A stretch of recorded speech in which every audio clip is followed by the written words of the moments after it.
Okay, I was originally going to do this myself, but there's been some confusion for those of you who've seen the list. So Charles from Cisco is going to sit in and jump in and out, and we'll bounce off each other as we go through the presentation. What I'm going to talk about today is some practical design implementation techniques for dynamic packet transport and spatial reuse protocol.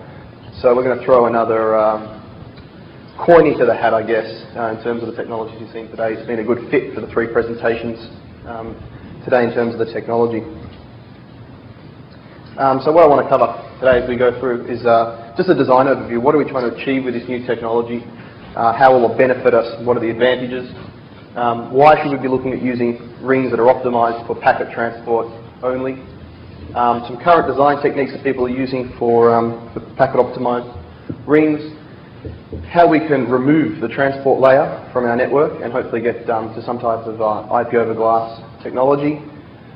DPT basics, what is DPT, how does it work? I think that's where Charles will probably come in and give me some input.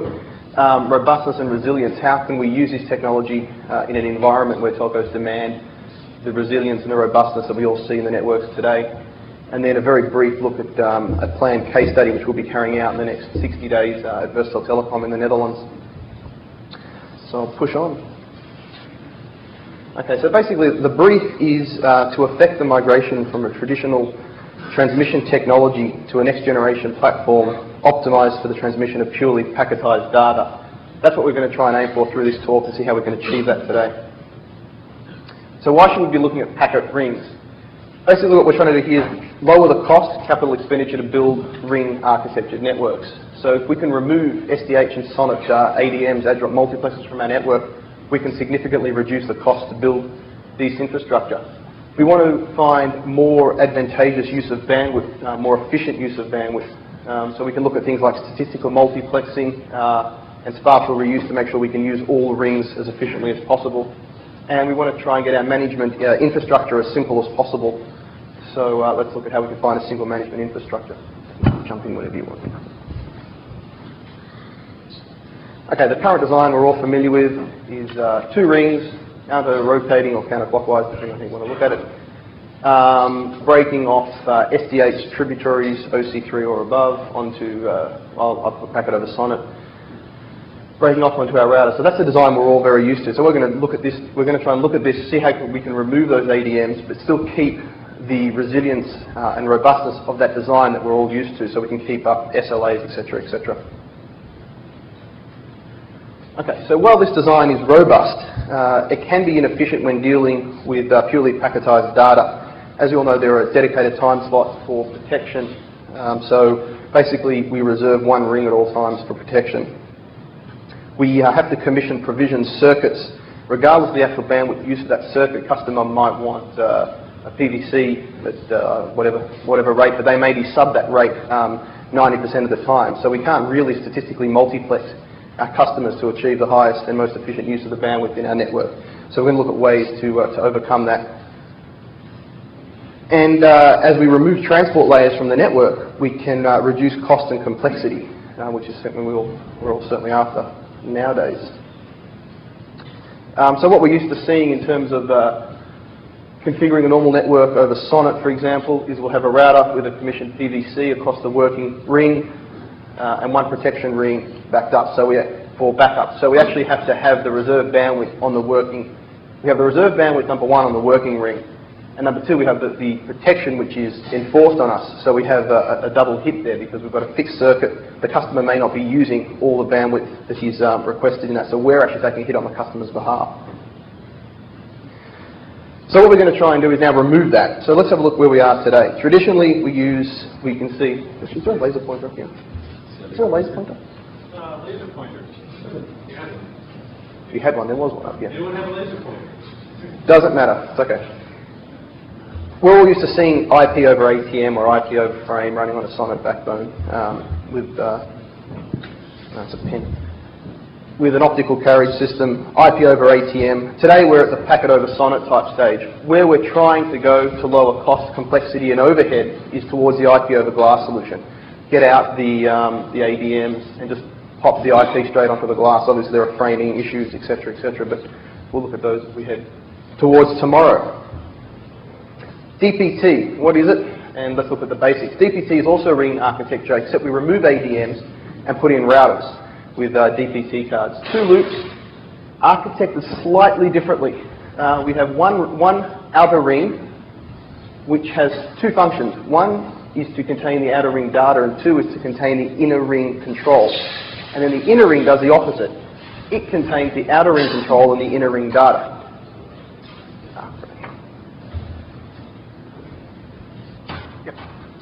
So we've got the outer ring, which runs around here, which has the outer ring data and the inner ring control. And then the inside ring has the outer ring control and the inner ring data. We also have built-in optical bypass for broken loop pass-through on the router. Ooh, two. I feel like, what's that guy from Star Wars? So as you can see, there's no ADM here. It's routers only. So we're getting closer and closer to just having IP on our network. Do you want to add anything to the slide? Two rings, inner and outer. Data and control are always in opposite directions. That gives us some failover capacity or ability, which I'll cover a little bit later. Both fibers are used concurrently, both for working and for protection. And there's accelerated control propagation for adaptive bandwidth utilization and self-healing, which is a bit of a mouthful. But basically means we can propagate any changes through the architecture very quickly and extremely adaptively for self-healing. It utilizes SONET SDH framing, and it runs over all key fiber transport technologies. It'll run over dark fiber, WDM, I'm not sure about DWDM. Yep, DWDM, yep. SONET SDH point-to-point and ring architectures. This is where I think we're all interested in bandwidth multiplication. How can we get an N by factor into our networks? This is achieved by using the Spatial Reuse Protocol, or SRP, as some of you may have heard. Traditionally, a ring technology such as SONET, for example, will use source stripping. Basically, as the frame goes around, the source must strip it off the ring, which means it has to go around the whole ring to get back to the source. SRP actually allows destination stripping, which means that the destination will strip it. So I might pop back to a previous slide. So say, for example, if this is the source and this is the destination, in a typical architecture that we're all used to, traditionally, the frame would need to travel round and be stripped and taken off here. In SRP, it's stripped by the destination, which means it only needs to go here. So we have an immediate bandwidth saving. We don't need to carry the frame around the rest of the ring. That's saving number one. Okay, so just to summarize, destination stripping allows the destination node to remove the packet from the ring, freeing up bandwidth and other other non-related paths. Again, looking at the bandwidth multiplication, it's a dual fiber ring. Both fibers carry working traffic, which is slightly different to the SONET architecture that we're used to. SONET will allocate time slots, which is used for protection bandwidth. Implementing DPT in an existing network can yield you a 1 to 2 or a 2 by multiplication factor on your bandwidth. You can use statistical multiplexing because you're now at an IP layer. You can statistically multiplex your traffic rather than having fixed PVCs for customers who may not actually be utilizing that bandwidth on your infrastructure. You can statistically multiplex. There's no time division multiplexing and node provision circuits. You can actually oversubscribe, and you can't with SDH or SONET type technologies, and you can handle elastic burst requirements very easily because you're now playing in the IP realm. So what we're looking at here is just moving everything as close as we can to getting the IP on the fiber with nothing in between. Robustness and resilience. So coming from a telco environment, this is something that telcos are very interested in. Well, how resilient is this? How can we have our robust and resilient systems running on this technology? And in fact, is it? Is it robust? So we're using intelligent protection switching, proactive monitoring and self-healing through standard SONET and SDH overhead bytes. So it actually does include the standard SONET and SDH overhead bytes. So you can talk directly, say, for example, to one of your SDH boxes. 50 milliseconds self-healing layer 1 wrapping we were talking before. We were talking before in the previous talk about self-healing. So this actually does provide for the SDH standard 50 milliseconds. Protection switching hierarchy for multiple concurrent failures. If you have multiple failures inside your rings, it'll actually provide protection switching for that as well. Just to continue on, it doesn't rely although it includes, it doesn't rely on SONET overhead bytes. So you can actually run DPT over non-SONET technologies such as WDM. It actually also provides, because you're now closer and closer to the IP layer, it provides for 50 millisecond IP restoration, which we're assuming won't affect IGP, but we haven't actually tried that yet on our network. And we've actually now, our network is now multi-layer aware. The router can now see all 3 layers. Well, we're trying to remove one of them, but it can see all layers clearly now. Do you want to add anything before I go on? Okay. Planned case study. We're looking to move a portion of our network into the DPT technology as a trial to run IP services and voice over. So what I'm going to do is go through what we've identified as the four identifying factors, and then we'll go and have a look at exactly what we're trying to achieve in the Netherlands. Single node SDH tributary has your SDH ring with an SDH tributary talking DPT with SONET framing back to your ADM, popping into your IP cloud. It's very similar to what we're all seeing now with the packet over SONET technology.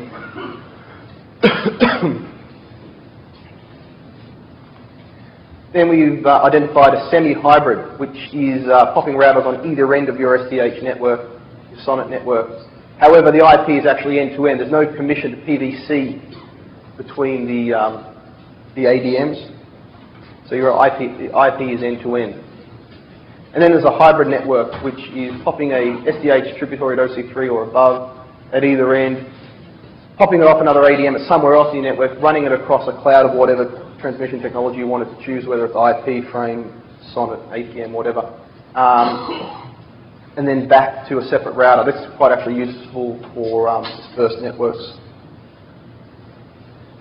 And then we can look at a full DPT network with routers in the core running DPT at OC12 speeds, breaking off OC3, running POS or even DPT again out to the edge.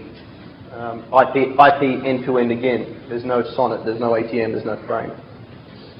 So it's an IP-only end-to-end solution. The transport layer is completely transparent. You actually never see it in this example. Okay, just a quick look at what we're doing. We trench and run our own network around the Netherlands.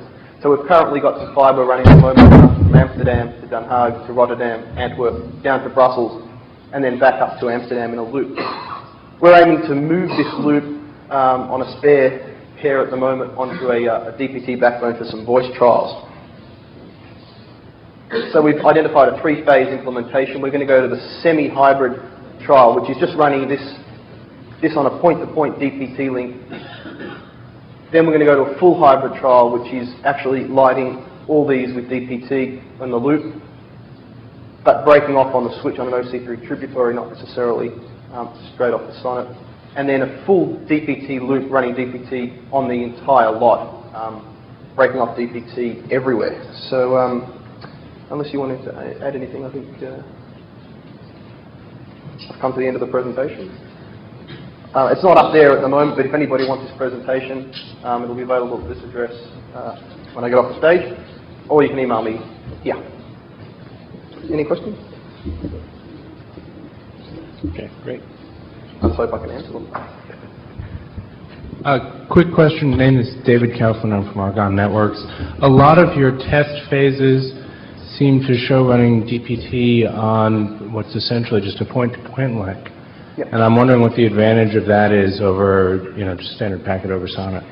It's more of an education process for us at this point. If I go back one slide, you'll see that we're going to move very quickly down to the full DPT loop. That's what we're spending most of our time. So it's more of a familiarity phase for us to get used to it, look at the technology, see if we can find any scaling issues just in the point-to-point with traffic issues.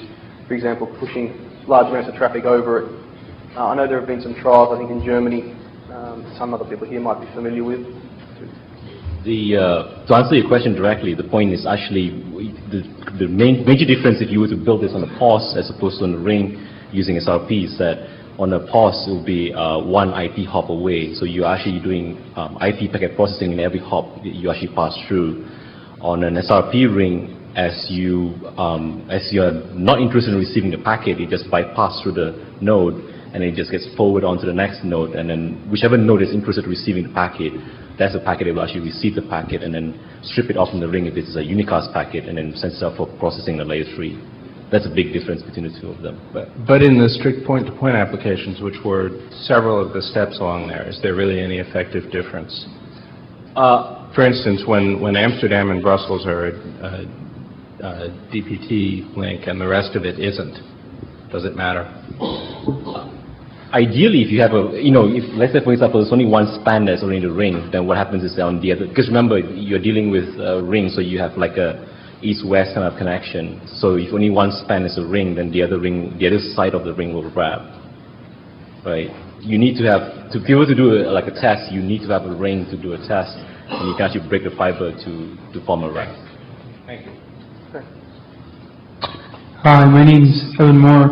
I'm interested in hearing some more details on exactly how you work your intelligent protection and how you manage your spatial reuse.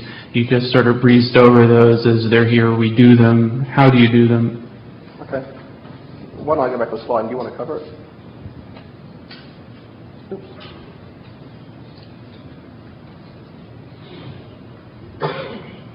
Your first point on spatial reuse is basically just a notion of actually taking advantage of destination stripping. So take, for example, the unicast packet, where the only party that's actually interested in receiving the packet is actually the destination node. So as the source node actually injects the packet onto the ring, the destination will strip it off from the ring. So now, if you think about FTDI, for example, where the frame travels the entire span of the whole ring, spatial reuse is a notion where you actually strip at the destination point. Obviously, for multicast type traffic, you actually have to traverse the entire span of the ring. So that's the only time when you get traffic that will traverse the entire span of the ring. And that brings, traffic management kind of discussion as well. So how much can we oversubscribe? And I guess at this point in time is what's the ratio of unicast versus multicast traffic? And what wasn't mentioned here is actually, there's no token that actually circulates around the ring. Okay, if you're familiar with FTDI, for example, you know there's a token that grants you access to the ring. All nodes on the ring has equal access to the ring. Okay, until the point when you hit congestion, that is when what is referred to as the SRPFA, the fairness algorithm will kick in, and at that point it will actually inform the congestion, the nodes upstream to basically throttle back. Okay, and this will move on until it hits all the nodes that's causing the congestion. So you can actually create what is referred to as the fairness domain within the ring. So take for example, can you go back to that slide where they have the map? The map, yeah. So yeah, take for example, like you have the direction of the ring, let's say, is for example this way here, and let's say you have Antwerp, Rotterdam, Den Haag, and then you reach Amsterdam. Amsterdam realizes there's a congestion here. Amsterdam will kick in the FA and will notify Den Haag, Rotterdam, and Antwerp to slow down. Okay, but then over here it's not affected. So now you created a fairness domain, which is this section of the ring here. Okay, so this is very useful when you have a big ring architecture. Coming to your point on intelligent protection switching, is basically very hierarchical. So if you know, for example, how SONET does protection switching, it's the same method. So there's hierarchies of protection. So you start at the very top level where you got signal fail. So if you don't see light in the fiber, for example, what you do. So you can have like signal degrade, for example, let's say between Amsterdam and Den Haag, you wrap around this signal degrade failure, and all of a sudden you have a fiber fail between Antwerp and Brussels, and here you will wrap and you unwrap this section of the ring here. So as much as possible, try to preserve not to wrap the ring, but if all else fail, then it will cause a wrap. Router software do crash on occasion, and we have a special kind of like an optical bypass, if you will. So as long as you got power going to the box, when the router crash, it will automatically go into pass-through mode, and it will just bypass any packets that goes through it. So it doesn't actually wrap the ring unnecessarily. I hope that answers the question. Thank you both.